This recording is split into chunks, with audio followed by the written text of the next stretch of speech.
প্রতিকূলতার মধ্যে যে ফুল ফোটে সেটি সবচেয়ে বিরল, সবচেয়ে সুন্দর।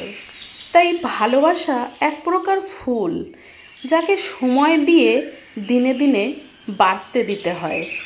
কৃষ্ণচূড়া ফুল রাখার জন্য পৃথিবীর সবচেয়ে দামি ফুলদানি হচ্ছে কি জানেন? প্রিয়তমার খোপা। কি তাই না? আর যে ব্যক্তি ফুল ভালোবাসে না, সে মানুষ খুন করতেও ভয় পায় না।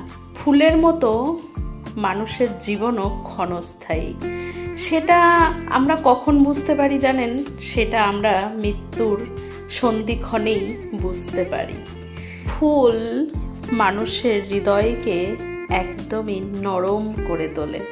কি তাই তো? হ্যাঁ, ঠিক তাই। আমি এই যে বাড়ির ছাদে যত রকমের ফুল আর কি এই মুহূর্তে আছে, এখনো তো শীতকাল সিজনই কোনো ফুল আমি এখনো নার্সারি থেকে আনিনি। তো এই ফুলের পিছনে তো ঠিকঠাকভাবে এখন আর সময়ও দিতে পারি না, কোনো কিছুই না। তো মনে করুন যে সময় না দিয়েও এরা যে আমাকে এতটা ভালোবাসায় রেখেছে, এদের কাছে আসলেই আমি বুঝতে পারি যে এরা আমাকে কতটা ভালোবাসে। কিছু কিছু দিন এমনও যায় যে এদের কাছে আমি আসতেই পারি না, এদেরকে একটু জলও দিতে পারি না। তো তখনও এসে দেখি আমার প্রতীক্ষায় এরা বসে আছে। তো নমস্কার, কেমন আছেন সবাই? আশা করি সবাই খুব ভালো আছেন, সুস্থ আছেন। মিস সৃজা ওয়ার্ল্ডে সবাইকে স্বাগত জানিয়ে চলে এসেছি আজকের একটা রেসিপি ব্লগ নিয়ে। আশা করি সবাইকার খুব ভালো লাগবে। তো চলুন, আজকে কিন্তু দই কাতলা রেসিপি নিয়েই আপনাদের কাছে চলে এসেছি। তো এটা কাতলা মাছ ভালো করে ধুয়ে নিয়েছি, লবণ, হলুদ, একটু সরিষার তেল দিয়ে ম্যারিনেট করে নিচ্ছি। চলুন দেখতে থাকুন আমি কিভাবে কি করি।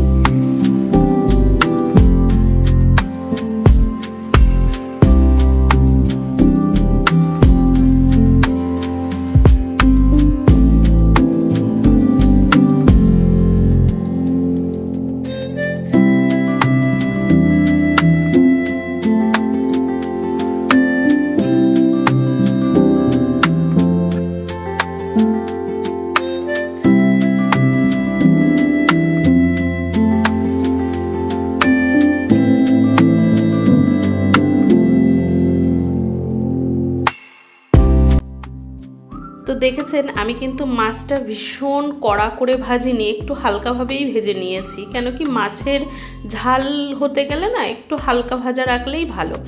তো একটু পেঁয়াজ মিক্সি করে নিলাম। পেঁয়াজটা মিক্সি করে নিলে কি হয়, মাছের ঝালটা বেশ গ্রেভিটা একটা থকথকে ব্যাপারটা আসে, এই আর কি। তো এদিকে কড়াইতে দিয়ে দিয়েছি গরম মশলা, ফোড়ন আর শুকনো লঙ্কা, আর দিয়ে দিলাম পেঁয়াজ বাটা। তো এবার আমি বেটে নেব হচ্ছে যে শুকনো লঙ্কা, আদা আর হচ্ছে রসুন।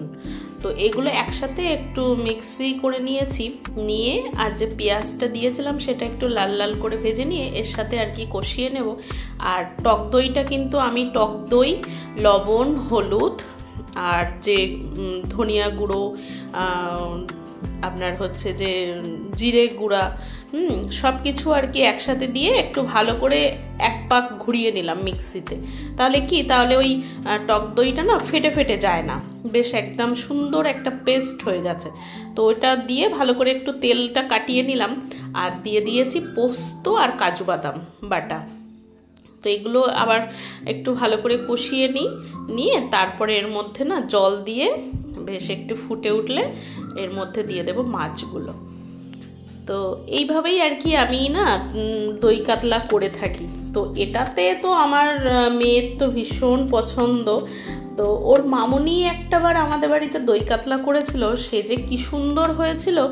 তো সেটা তো আমিও যখনই করতাম শুধু বলতাম, রাখি তুমি এমন সুন্দর একটা দই কাতলার রেসিপি আমাকে খাইয়ে গেলে, তো আমি না কোনোভাবেই চেষ্টা করেই পারতাম না। তবে আজকের এই রেসিপিটা খেয়ে যে মেয়ে কি বলবে আমি জানি না, দেখা যাক কি বলে। চলুন দেখি কি বলে। এই যে রেসিপি কিন্তু কমপ্লিট। আর হ্যাঁ, আমি কিন্তু একটু চিনি দিয়েছি। কেন চিনি না দিলে না কোনো খাবারই মনে হয় না যে ঠিকঠাক একটা মানে টেস্ট ব্যালেন্স হয়েছে, তাই না? তো হালকা 2-4-6 দানা মতো চিনি দিয়েছিলাম, ব্যাস। তো আজকে দুপুরের মেনু ছিল শুক্তো আর গরম ভাত আর দই কাতলা, আর কি চাই বলুন। তো আগে প্রথমেই আমার মেয়েকে দিয়েছি, কেন কি ও তো ভীষণ পছন্দ করে দই কাতলা খেতে।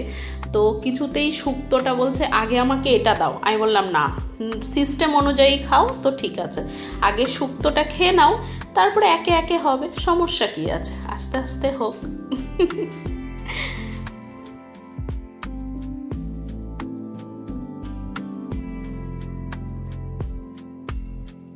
তো ও আমাকে জিজ্ঞেস করছে যে মামা আমি কিন্তু দাগা খাবো না। আমি বললাম আরে খা না, তোর তো এটা ভালোবাসিস কাতলা মাছের এটা।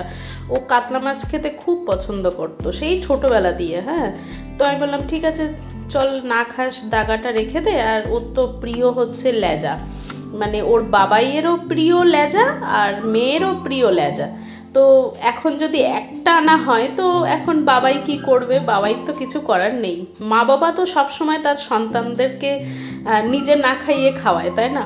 তো এই জন্য আমি ওর বাবাইকে বলি যে তুমি না একটা অন্য কোনো পিস বাদ দিয়ে দুটো লেজা নেওয়ার চেষ্টা করবে। তো বলে সেটা তো তখন অন্য মাছও হয়ে যেতে পারে। তো আমি আবার বলি যে যদি দুটো কাতলা হয় তাহলে লেজাটা নিয়েও আর কি করা যাবে, তা নইলে স্যাক্রিফাইস দ্য লাইফ, তাই না?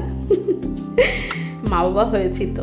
তো ও কিন্তু খেয়েই বলেছে মামা দারুণ একটা রেসিপি, এটা অসম্ভব সুন্দর হয়েছে, এক দই কাতলায় 2 বাটি ভাত শেষ। তো সত্যি না আবার ভাত চেয়ে নিয়েছিল। তো যাই হোক, সবাই ভালো থাকবেন, সুস্থ থাকবেন, টাটা।